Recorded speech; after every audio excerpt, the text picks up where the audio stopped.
It's good to have you join us on AD4 TV Radio News Update, coming to you live from Abuja, Nigeria's federal capital. I am Merciful Ajinomo. In Nigeria, the Attorney General of the Federation and Minister of Justice, Abubakar Malami, on Monday announced that the federal government has received $311 million as third portion of General Sani Abacha loot from the United States. Justice Malami said the funds received from the United States island of Bailiwick in Jersey, which is $311,797,866 to be precise, increased significantly due to the interest that accrued from 3rd February 2020 to 28 April 2020 when the funds were transferred to the Central Bank of Nigeria. Togo's President Faure Gnassingbe was inaugurated for a fourth term on Sunday at a ceremony attended by 200 guests, all wearing face masks and practicing social distancing to prevent the spread of coronavirus.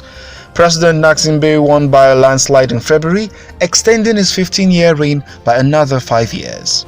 In another development, Chancellor Angela Merkel will meet with prime ministers of the German state this Wednesday to discuss how the country plans to return to normal life after the coronavirus crisis.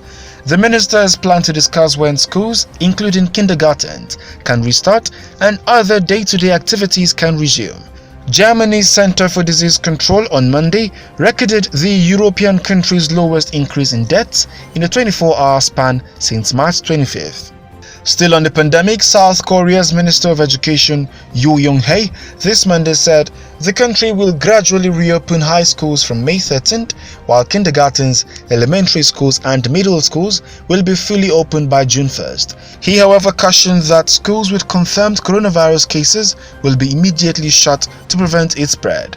Meanwhile, the country's Prime Minister Chung Seng-kyun this Sunday said South Korea will relax its strict social distancing rules starting May 6th as the number of new coronavirus cases has remained low. Meanwhile, most of Vietnam's 22 million students returned to class today after a 3-month closure to tackle COVID-19. According to reports, many schools are having difficulties in keeping the minimum distance of 1 meter among students due to shortage of teachers and classrooms. In addition, some schools changed class schedules and will continue to teach through the internet and televised classes. We'll take a short break, but when we return, Ukraine extends its coronavirus-induced lockdown until May 22nd. Stay with AD4 TV Radio. My name is Oluwaseun Ayodeji Oshowabi and I survived the coronavirus. There is so much information out there on how to protect oneself from contracting the virus, yet nothing prepares you for the shock of testing positive. When I found out I had contracted the coronavirus, it took some time and a lot of struggle to accept my reality. But as a survivor, one thing I can assure you is that the coronavirus is not a death sentence. More importantly, know this: if you get admitted at a treatment center for COVID-19, please stay strong and confident that you're receiving the best quality of care. I pulled through and I know you can. For people who remain COVID-19 negative, your status is not a license to stigmatize. Lend your support to infected and discharged persons. This message is brought to you by the United Nations in conjunction with the Federal Government of Nigeria, the Federal Ministry of Health, and the NCDC. Take responsibility. Welcome back. Ukraine's government this Monday in a televised cabinet meeting announced the extension of its nationwide lockdown until May 22nd, but has agreed to loosen some restrictions starting May 11th. According to the country's Ministry of Health, Ukraine, whose lockdown started on the 12th of March, has reported at least 12,331 COVID-19 cases and 303 deaths as of May 4th. In Nigeria, Nestle has donated food items and beverages worth about 32 million naira to support Rivers State fight against COVID-19 pandemic.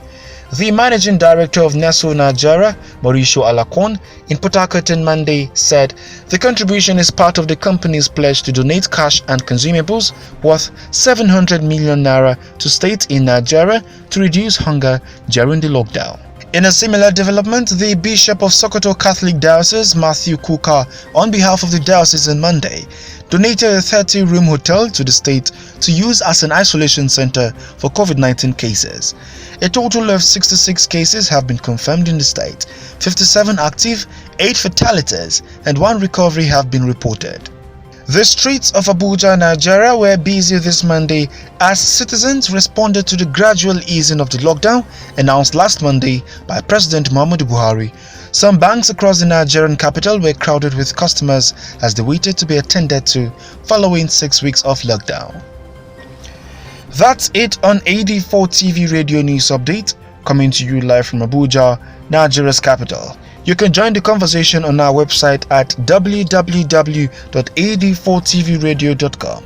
Please follow us on our social media platforms at AD4TV Radio on Facebook, Twitter, LinkedIn and Instagram, and subscribe to our YouTube channel at AD4TV Radio. Many thanks for watching. I am Merciful Ajinomo.